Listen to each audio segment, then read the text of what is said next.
মায়ের মতো দরদি কেউ নাই পৃথিবীর মাজারে, বাবার মতো ছায়া কেহ নাই রে। যেরকম সুবহানাল্লাহ। মা আমার জোর করে আমার মুখের ভিতরে দিলেন, এখন আমি কি করলাম, আম করে খাইয়ে ফেললাম। আবার ওই যে দেখো পাখি, আবার মুখ খুললাম, আবার খাওয়াই দিল।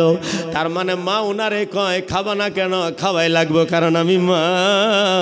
মায়ের ভিতরে কত মিঠা। এই মায়ের কথা হইলে আমার সন্তানের পেট বড়াই লাগবে, যতই আমার কষ্ট করুন লাগুক না কেন, যতই রাত জাগুক লাগ না কেন, যতই ঘুরুন লাগলো না কেন, আমি ঘুরতে ঘুরতে আমার সন্তানের পেট বড়াই এলাম, তারই নাম হলো আমার জনম দুঃখনী মা। একবার যেরকম মারহাবা। ওয়াজটা যদি বালা লাগছে কোন মারহাবা, আর যদি বালা লাগেলান কোন মার খাবা। বালা লাগছে যদি কোন মারহাবা, আর যদি কোন মারহাবা। আর যদি বালা লাগেলাই তাহলে দু একজন কোন মার খাবা, তাহলে বালা হয়েছে না। খালি বালার দিহি তাকায় থাকবেন, আমি কইলাম কি, আমার কর্মত্ব বলল মায়ের মতো দরদি কেউ নাই। তদরূপ আল্লাহর নবী রাহমাতুল লিল আলামিন এই উম্মতের জন্য এত দরদি, জাহান্নাম থেকে কেমনে বাঁচান যায় সর্বসদাই আমার দয়াল নবী এই চিন্তা ফিকির করছেন না। যেরকম ৬৩ বছর জেল থেকে দয়াল নবী আমার আরাম কারে কয়, আরামের ঘুম কারে কয়, নবী বুঝে নাই। উম্মতের মায়ায় অধর নয়নে চোখের পানি ছেড়ে ছেড়ে আল্লাহর দরবারে আমার মাগফিরাত কামনা করছেন। যেরকম করছেন না নাই। এখনো সোনার মদিনায় শুয়ে থাকি হায়াতুন নবী, জিন্দা নবী আপনার আমার জন্য আল্লাহর দরবারে মোনাজাত করছেন। আল্লাহর নবী রাহমাতুল লিল আলামিনের মতন রহমত নাই, দয়া নাই, মায়া নাই। দুনিয়ার ভিতরেও আমার নবী নিজের মায়ার প্রদর্শন করেছেন। 3টি হাদিস আপনাদের সম্মুখে রাখবো। এই হাদিসের মাধ্যমে জানতে পারবেন দয়াল নবী উম্মতের কতই ভালোবাসে। সুবহানাল্লাহ। আল্লাহর নবী রাহমাতুল লিল আলামিন উম্মতদেরকে সতর্ক করে দিয়েছেন।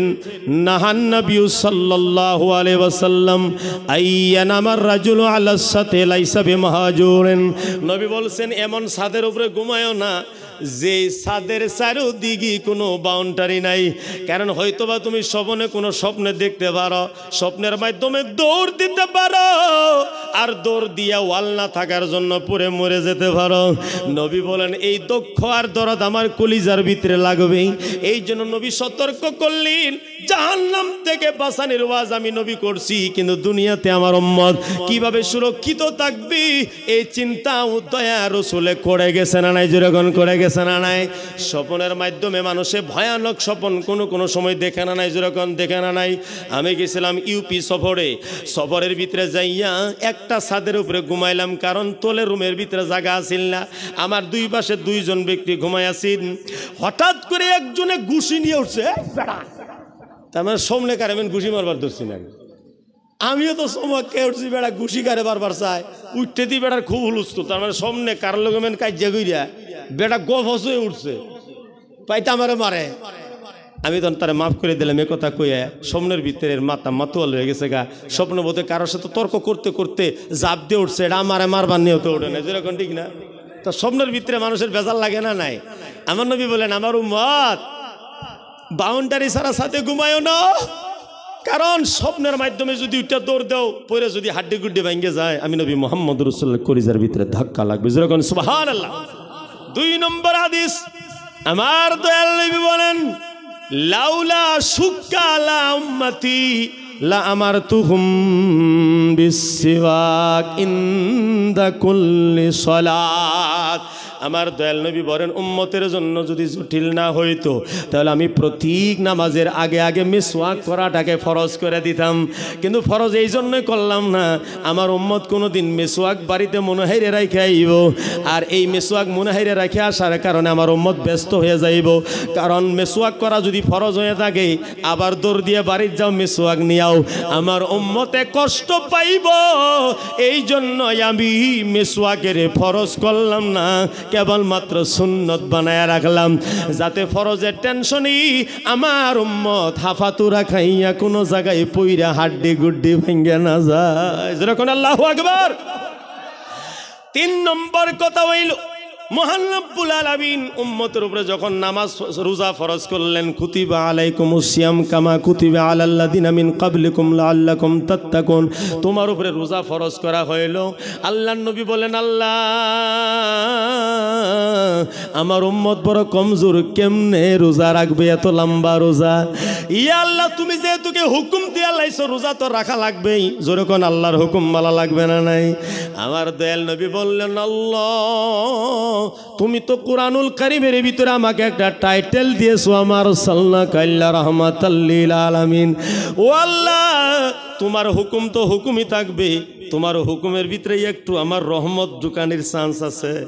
আল্লাহ আমার মায়া লাগে, আমার উম্মত যে এইভাবে সারাদিন রোজা রাখবে, এখানে যদি আমি একটু মায়া ঢুকাই। আল্লাহ কয়, কি ঢুকা পারছেন আপনি? কই একটু ঢুকামো, রোজা নষ্ট হবো না আল্লাহ, কিন্তু আমার উম্মতের উপরে একটু দয়া লাগছে, মায়া লাগছে। আল্লাহ আমাকে একটু যদি এজাজত দিতা, আমি একটু সুন্নত মাখাইতাম। আল্লাহ বলেন, আপনাকে যেহেতু রহমত বানায় পাঠাইছি, দয়া বানায় পাঠাইছি, মায়া বানায় পাঠাইছি, আপনি যদি একটু মায়া লাগাবার চান লাগায় দেন। কি লাগাবার চান? দয়া রাসূল বলেন, আল্লাহ আমি উম্মতের উপরে 2টা সুন্নত দিবার চাই রোজার ভিতরে। একটা সুন্নত হইল সেহরি দেরি করে খাওয়া, আর একটি সুন্নত হলো ইফতারটাকে জলদি করা। যেরকম সুবহানাল্লাহ। হাদিসের ভিতরে আমার নবী বলেন, আহাব্বু ইবাদি ইলাইয়া আজালুহুম ফিতরা, আমার ভিতরে বেহতরিন উম্মত হলো উনি যিনি নাকি জলদি ইফতার করে। তার মানে রোজাটাকে একটু সাফাই আনবার চাই আল্লাহ। যেরকম সুবহানাল্লাহ। কারণ রোজা তো ফরজ, হয়তো বা কেউ রোজা রাখার শখ করে 1:30 বাজাতে সেহরি খাবো, আবার কেউ মনে মনে ভাববেন যে ইফতারটা একটু দেরি করি, সারাদিন যদি রাখবার পাইছি আর 5 মিনিট দেরি করবার পাবো না। আমার নবী বলেন, না না না, আমার উম্মত যেরকম মায়ের সন্তানের খেয়াল রাখে, খিদার খেয়াল রাখে, ভুকের খেয়াল রাখে, বেমার হইলে খেয়াল রাখে, যেরকম রাখে না নাই? দয়াল নবী আমার খেয়াল রাখেন। আল্লাহকে বলছেন, ইয়া রাব্বাল আলামিন, আমি 2টা সুন্নত দিবার চাই। একটা সুন্নত যদি সেহরি দেরি করে খায় আমি নবী খুশি হইতাম, আল্লাহ কই কবুল করলাম। তার মানে সেহরি যত লেট করে দেরি করে খাইতে পারেন, রোজাটাকে ছুটু করছেন, কারণ আমার নবী যে মেহেরবান দয়াবান। যেরকম সুবহানাল্লাহ। আবার নবী বললেন, আমার উম্মতের আরে ইফতার দেরি করো না। কিছু গায়রা মানুষ আছে, আমি দেখছি আলেমেরা ওয়াজ করে শুনে না, হুজুর উজা উজা উজা যদি একছি সারাদিন আকপের ভাইছি আর 5 মিনিট দেরি করলে কি হবে? আছে না গায়রা মানুষ, জিদ করে আছে না কিছুগুলা? আমার দয়াল নবী আমাকে মায়া করে কইছে জলদি করো, আর গায়রে কয় যেরকম ঠিক না। দয়াল নবী বলেন, আমার উম্মত জান্নাতে নেবার চিন্তা তো আমার আছেই। আল্লাহ যে এত বড় রোজা দিছে তোমাদেরকে, তোমরা লগনে থাকবা, বুকায় থাকবা, পিপাসা লাগবো, সেই পিপাসা দেখে আমি নবীর কলিজার ভিতরে আঘাত লাগবে। এই জন্য আমি রোজাটাকে ছুটু করে মায়া করে দয়া করে আল্লাহর কাছ থেকে পারমিশন নিলাম, সেহরিটাকে দেরি করো, ইফতারটাকে সাফাই আনো, রোজাটাকে ছুটু করে নাও, তাতে করে আমি নবী মুহাম্মদ রাসূলুল্লাহ আরাম পাই। মুজরগণ সুবহানাল্লাহ। এর দ্বারা জানা গেল আমার দয়াল নবী আমাদের উপরে মেহেরবান না নাই? যেরকম মেহেরবান না নাই? আল্লাহ তাকে মেহেরবানি করার জন্য হুকুম দিয়েছে না নাই? আমার নবী যদি আমার জন্য এতটুকু করতে পারছেন, তাহলে দয়াল নবী কি করলে খুশি হয় সেই কর্মটা আমার আপনার করা লাগবে না নাই? যেরকম লাগবে না নাই? আমার মায় আমার জন্য এত কষ্ট করছেন, এই জন্য তো মায়ের পায়ের তলে আল্লাহ জান্নাত দিয়ে দিয়েছে। এই মায়ের খেদমত করে নাইলে জান্নাত পাইবা না। ততটুক আল্লাহর নবী সাল্লাল্লাহু আলাইহি ওয়াসাল্লাম আমাদের জন্য মেহেরবানি করেছেন, দুনিয়াতেও করছে, আখিরাতেও করবে। সেই দয়াল নবীর উপরেও আমরা একটু দয়ার নবীর তাবেদারি করার দরকার আছে না নাই? যেরকম আছে না নাই? আমার নবী যা যা বলছেন সে সমস্ত আমল করা লাগবে না নাই? যেরকম লাগবে না নাই?